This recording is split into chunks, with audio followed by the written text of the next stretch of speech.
নমস্কাৰ বন্ধু বান্ধৱীসকল নতুনকৈ আমাৰ অসমত মানে এপিডিচিএল মানে আসাম পাৱাৰ ডিষ্ট্ৰিবিউশ্যন কোম্পানী লিমিটেডৰ জৰিয়তে মোবাইল নম্বৰ আপডেট কৰিবলৈ দিছে। আপোনালোকে এই মোবাইল নম্বৰটো কেনেকৈ আপডেট কৰিব মই আপোনালোকক গোটেইকেইটা জনাই দিম। তো আহক মোৰ ভিডিঅ'টো লাষ্টলৈকে চাই থাকক আৰু কেনেকৈ কৰিব লাগে আপোনালোকে এইটো চাওক।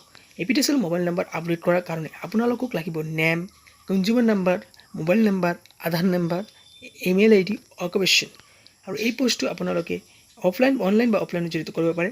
তো আপোনালোকে মই কেনেকৈ কৰিব লাগে মই এইটো দেখুৱাই দি আছোঁ। আপোনালোকে প্ৰথমে এপিডিচিএল ৱেবছাইটত যাব লাগিব।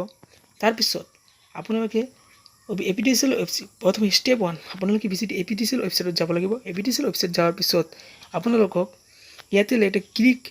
ইয়াতে এটা আপোনাৰ মোবাইল নম্বৰ আপডেট বুলি এটা টেব আছে, তাতে আপোনালোকক ক্লিক কৰিব লাগিব।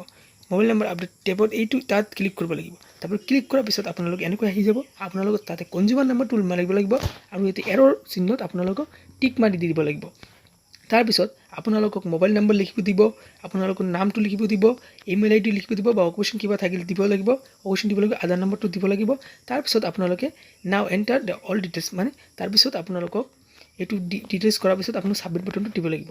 ছাবমিট বাটন দিয়াৰ পিছত আপোনাৰ মোবাইলত এটা অ'টিপি আহিব আৰু অ'টিপিটো মৰাৰ পিছত আপোনালোকে ভেৰিফাইড এই বটনটোত ক্লিক কৰিব লাগিব আৰু ক্লিক কৰি দিয়াৰ পিছত আপোনাৰ মোবাইল নম্বৰ ডাটাটো আপোনালোকৰ আপডেট হৈ যাব।